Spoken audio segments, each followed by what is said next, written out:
የሰው ልጅ ታሪክ በጦርነትና በሰላም ውደት ውስጥ ያለፈ ቢሆንም የዘመናችን የጦር ግንባር ግን ከዚህ ቀደም ከነበሩት ሁሉ በፈጠነ ውስብስብ በሆነና ስር ነቀል በሆነ መልኩ የተለየ ሆኗል።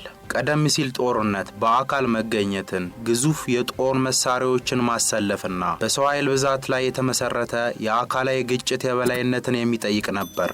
ዛሬ ግን ውጊያው ከመሬት፣ ከባህር፣ ከአየር ግጭቶች አልፎ ወደ ስውሩ የሳይበር ዓለም፣ ወደ ጠፈር ምህዋርና ወደ አርቲፊሻል ኢንተለጀንስ አልጎሪዝም ስሌቶች በከፍተኛ ፍጥነት ተሸጋግሯል። በዚህ መሰናዶ ከናጎርኖ ካራባክ በሌላው መጠሪያው የ100 ድሮኖች ጦርነት እስከ ዩክሬን ግንባር ድረስ ያለውን ዘመናዊ የጦር ግንባር እንቃኛለን።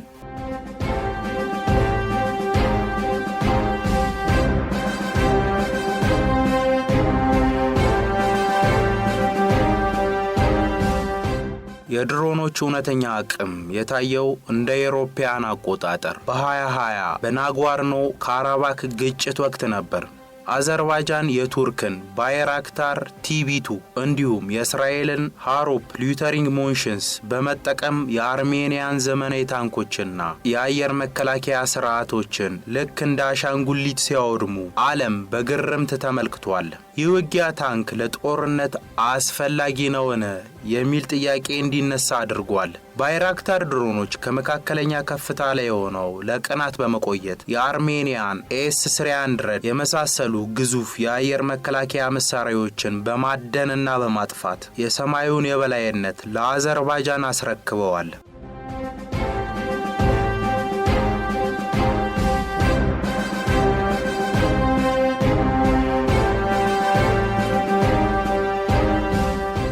ይህ ግጭት ለዘመናት የቆየው የከባድ መሳሪያዎች የበላይነት በትናንሽና ቀልጣፋ ድሮኖች ሊሸነፍ እንደሚችል በተግባር ያሳየ የመጀመሪያው ሰፊ ጦርነት ነበር።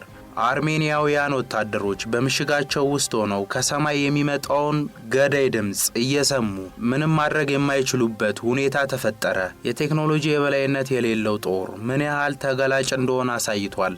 ይህ ኃይል ሚዛን መዛባት የሚያሳየው ወደፊት ሀገራት ግዙፍ ሰራዊት ከመገንባት ይልቅ ለቴክኖሎጂ ትክክለኝነት ፕሪሺየስ ቅድሚያ መስጠት እንዳለባቸው ነው። ጦርነት በዚህ ዘመን ከጡንቻ ወደ አእምሮ፣ ከብረት ወደ አልጎሪዝም ተሸጋግሯል። የሰራዊት ብዛት ብቻ ሳይሆን የዳታና የሲግናል የበላይነት የድል ቁልፍ ሆነዋል። ይህ ሽግግር ሀገራት የመከላከያና የደህንነት ፖሊሲዎቻቸውን ከተለመደው የሰው ኃይል ማሰልጠኛ ወደ ሶፍትዌርና ሃርድዌር ልማት ማዕከላት እንዲያዞሩ አስገድዷቸዋል። ታንኮችን የታጠቁ ተሽከርካሪዎች ያለ አየር ከለላ በሜዳ ላይ መቆም እንደማይችሉ ይህ ጦርነት ለወታደራዊ ሳይንስ አዲስ ትምህርት ሰጥቷል። ቀደም ሲል የብረት ግንብ ተብለው የሚታሰቡ ታንኮች በሺዎች የሚቆጠሩ ጫሞች ከፍታ ላይ በሚገኙ ድሮኖች በቀላሉ ኢላማ መሆናቸው የወደፊት የምድር ውጊያ ስልቶችን ሙሉ በሙሉ እንዲከለሱ አድርጓቸዋል። ይህም በአህጉራዊ ጦርነት ውስጥ የታንክ ሚና አዳክሞታል። ምክንያቱም አንድ ርካሽ ድሮን በሚሊዮን ዶላር የሚቆጠር ታንክን ከላይ በመምታት ቶፕ አታክ በቀላሉ ስለሚያወድም ነው። አጥፍተው የሚጠፉ ድሮኖች በከፍተኛ ቁጥር እያመረትን እንገኛለን። እነዚያ ድሮኖች በስዋርም መልክ የሚደረጉ ውጊያዎች ካሉ ወደ ታርጌት ሄደው አሁን ባደጉት ሀገራት እንደምንሰማው የጠላትን ስብስብ ሊያጠፉ ይችላሉ። አንደኛ ያየነው ሱሳይድ የሚያደርጉ ራሳቸውን አጥፍተው ታርጌት የሚያጠፉ ዩኤቪዎች ናቸው። የሚሸከሟቸው ፔሎዶች አሉ። በዛ ሳይዝ የሚወሰን ይሆናል። ሁለተኛ ያየነው ለሰርቪላንስ የሚውሉ በኪስ ውስጥ የሚገቡ በቦርሳ የሚያዙ አነስ ያሉ ትናንሽ ዩኒቶች ታጥቀዋቸው አካባቢያቸውን የቃኙ የሚሄዱባቸው ዩኤቪዎች ናቸው። እነሱ በጣም ኢምፖርታንት ናቸው ለኦፕሬሽን።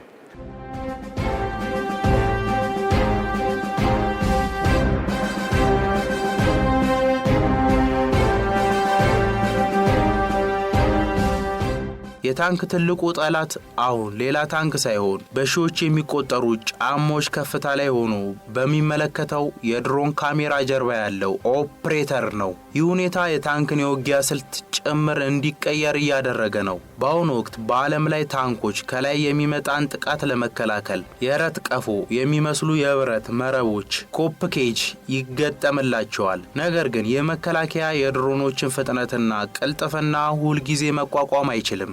የታንኮች ተጋላጭነት የጦር ሜዳውን ሎጂስቲክም ቀይሮታል። ታንኮችን ወደ ጦር ግንባር ማጓጓዝ አሁን ከፍተኛ የድሮን ጥበቃ ይፈልጋል። ያለበለዚያ ገና ውጊያ ሳይጀምሩ በመንገድ ላይ የመውደም ዕድላቸው ሰፊ ሆኗል። የታንኮችን ሚና ደካማ ያደረገው ሌላው ምክንያት የድሮኖችን የትክክለኝነት ፕሪሺየስ አቅም ነው። ድሮኖች ኢላማቸውን ከመምታታቸው በፊት ለሰዓታት መከታተልና ትክክለኛውን ደካማ ቦታ መምረጥ ይችላሉ።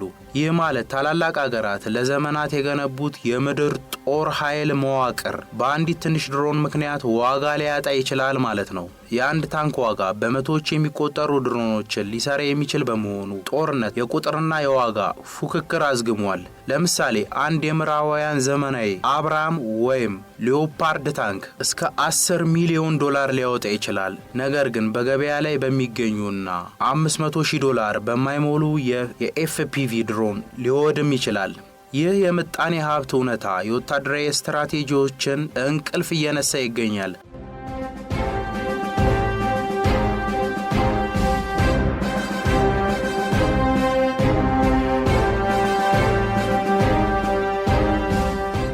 አገራት አሁን ላይ የታንክ ጋሻዎችን በድሮን መከላከያ መረቦችና በኤሌክትሮኒክስ መዝጊያዎች ለማጠናከር እየታገሉ ይገኛሉ። የድሮን ቴክኖሎጂ ፈጣን እድገት የአየር መከላከያዎችን በቀላሉ እየቀደመ ይገኛል። በአርሜኒያ በኩል የታየው ከፍተኛ ውድመት አገራት በሚሊዮን ዶላር የሚቆጠሩ ገንዘብ የሚያወጡባቸውን ባህላዊ የጦር መሳሪያዎች እንደገና እንዲፈትሹ አስገድዷቸዋል። በተለይም የድሮኖች ዝምተኛ አዳኝ ባህሪ የጠላትን ትዕዛዝ ማዕከላትንና የአቅርቦት መስመሮችን ያለምንም ቅድመ ማስጠንቀቂያ በማውደም ጦርነትን ወደ ስውርነት ቀይሮታል። የስልታዊ የበላይነት በናጎርኖ ካራባክ የታየው ስኬት የድሮን ኢንዱስትሪን ወደ አዲስ ምዕራፍ አሸጋግሮታል። አሁን ላይ አገራት የነቃ መከላከያ አክቲቭ ፕሮቴክሽን ሲስተም ካልታጠቁ በስተቀር የታጠቁ ተሽከርካሪዎቻቸው እንደ ተንቀሳቃሽ የሬሳ ሳጥን እየታዩ ይገኛሉ። የድሮን ቴክኖሎጂ አጠቃቀም አሁን ከመከላከያ በጀት አልፎ የአገራትን የጂኦፖለቲካ ተጽዕኖ መወሰኛ ሆኗል። እንደ ቱርክ ያሉ አገራት የድሮን ዲፕሎማሲን በመጠቀም በየቀጠናው ፖለቲካ ውስጥ ትልቅ ሚና መጫወት ጀምረዋል። የድሮን ሽያጭ አሁን ከመሳሪያ ንግድ ባለፈ የፖለቲካ አጋርነትን የመፍጠሪያ መሳሪያ ሆኗል። አገራት የድሮን ቴክኖሎጂን በማካፈል ወይም በመከልከል የሌሎችን አገራት የውጊያ አቅም በቀጥታ የመወሰን ኃይል አጎናጽፏቸዋል። ይህ ደግሞ በዓለም አቀፍ ግንኙነት ውስጥ አዲስ የኃይል ሚዛን ፈጥሯል። ቀደም ሲል ድሮኖች የሀያላን አገራት እንደ አሜሪካ፣ ሩሲያና ቻይና ብቻ መሳሪያ ተደርገው ይታሰቡ ነበር። አዘርባይጃን ግን መካከለኛ አቅም ያላቸው አገራት እንኳን ዘመናዊ ቴክኖሎጂን በመጠቀም የጦር ሜዳውን ሙሉ በሙሉ መቆጣጠር እንደሚችሉ አሳይታለች። ኢትዮጵያ ገዢ ብቻ ሳትሆን ሻጭ፣ ጠባቂ ብቻ ሳትሆን ተሳታፊ የሚያደርጓትን ቴክኖሎጂካል ስራዎች ጀምራለች። አሁን ያየነው አቅም በጣም ያስደምማል። ማንኛውም የሚገጥመን ፈተና ካለ በመረጃ አቅምም በማጥቃት አቅምም የጠላትን እንቅስቃሴ አስቀድሞ አውቆ በማክሸፍ አቅምም ለኢትዮጵያ መከላከያ ሰራዊት፣ ለፖሊስ ሰራዊት፣ ለደህንነት ተቋማት የሚሰጠው የማባዛት አቅም በጣም ከፍተኛ ነው። እኛም የዓለም የድሮን ገበያን መሻማት ይኖርብናል። ይሄ በእኛ ስትራቴጂ በግልጽ የተቀመጠ ነው እና ይህ ስራ አሁን ጀምሮ ይበልጥ ውጤታማ እየሆነ እንዲሄድ ሁላችን በርብርብ የምንሰራው ይሆናል።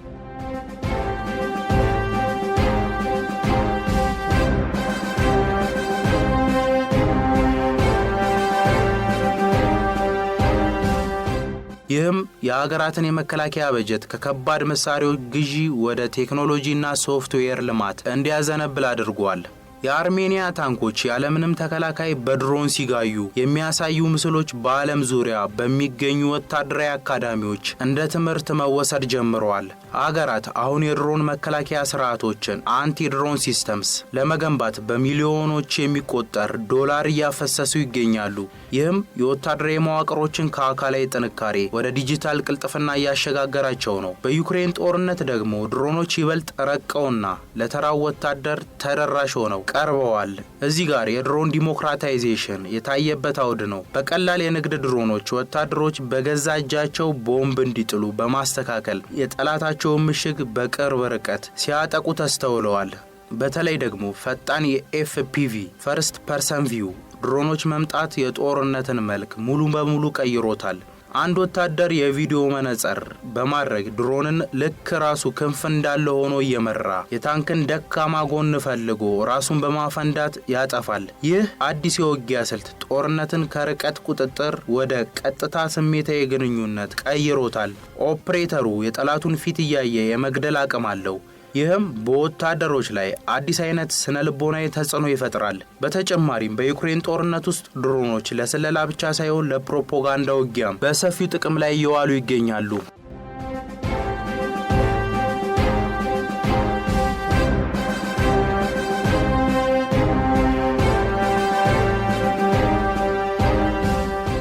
የጥቃት ምስሎች በቅጽበት በማህበራዊ ሚዲያ ላይ መሰራጨታቸው የህዝብን ሞራል ለመገንባት ወይም የጠላትን ስነልቦና ለማውደም ትልቅ መሳሪያ ሆኗል። ወታደሮች አሁን ከሰማይ ላይ የሚመጣውን ድምጽ በከፍተኛ ፍርሃት የሚጠባበቁበት የድሮን ጭንቀት ድሮን አንዛይቲ ተፈጥሯል። ይህ ጭንቀት ወታደሮች በምሽግ ውስጥ ሳይቀር ራሳቸውን እንዲያጠፉ ወይም ከጦር ግንባር እንዲሸሹ እያደረገ ይገኛል። በተጨማሪም የድሮኖች አቅም ከመድፍ ጋር ተቀናጅቶ መስራቱ ጦርነቱን እጅግ ገዳይ አድርጎታል። ድሮኖች የጠላትን ቦታ በቅጽበት በማየት የመድፍ ጥይቶች ኢላማቸውን ሳይስቱ እንዲያርፉ ሆነው ያገለግላሉ። ይህ ቀደም ሲል ሰዓታት ሲወስድ የነበረው ኢላማን የመምታት ሂደት ወደ ጥቂት ደቂቃዎቹ አውርዶታል። የትዕዛዝ ማዕከላት አሁን የጦር ሜዳውን በቀጥታ ስርጭት ማየት ይችላሉ። ይህም ውሳኔ የመስጠት ሂደቱን እጅግ ፈጣን አድርጎታል። መረጃ አሁን ላይ ከጦር መሳሪያ በላይ ኃይል አለው። ይህ የሴንሰር ወደ ተተኳሽ ሴንሰር ቱ ሹተር ትስስር የውጊያ አውዱን ቀይሮታል። ነገር ግን ይህ ፍጥነት ስህተት የመስራት እድሉንም ይጨምራል። መረጃዎችን በፍጥነት የመተንተን አቅም ዳታ ፕሮሰሲንግ አሁን ከጥይት ብዛት በላይ አስፈላጊ ሆኗል። የትዕዛዝ ማዕከላት በዳታ ጎርፍ እንዳይዋጡ የአርቲፊሻል ኢንተለጀንሲ እገዛን መፈለግ ጀምረዋል። በአሁኑ ወቅት አነስተኛ የጦር ክፍል እንቅስቃሴን እንኳን በሳተላይትና በድሮን ስለሚታይ የድብቅ ጥቃት ሰርፕራይዝ አታክ ትርጉም እየተቀየረ ይገኛል። ይህ ማለት ጦርነት አሁን በጨለማ ሳይሆን በመብራት ስር የሚካሄድ ግልጽ ግጥሚያ ሆኗል ማለት ነው። ይህ ግልጽነት ደግሞ ለጦርነት የሚሰጠውን ጀግንነት ትርጉም ጭምር እየቀየረው ይገኛል። ጀግንነት ከጉልበት ወደ ቴክኖሎጂ አጠቃቀም ችሎታ እየዘመነ ይገኛል። እነዚህ ሁለት ጦርነቶች የሚያስተምሩት ትልቁ ቁም ነገር የወደፊቱ ዘመናዊ የጦር ግንባር በሰው ኃይል ብዛት ሳይሆን በቴክኖሎጂ ዝግጁነትና በፍጥነት የሚወሰን መሆኑን ነው። ታንኮች፣ መርከቦችና የጦር አውሮፕላኖች ከድሮን ጥቃት ራሳቸውን የሚከላከሉበት አዲስ ጋሻ እንደ ኤሌክትሮኒክስ ዋርፊር ካልፈጠሩ በስተቀር በጦር ሜዳ ላይ ያላቸው ህልውና አደጋ ላይ መውደቁ አይቀሬ ይሆናል።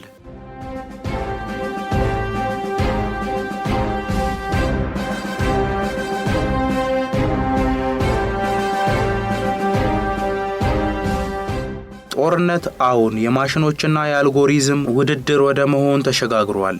የኤሌክትሮኒክስ መስተጓጎል፣ ጃሚንግ እና የድሮን አደን አሁን እንደ ዋና የጦር መሳሪያ ተቆጥሯል።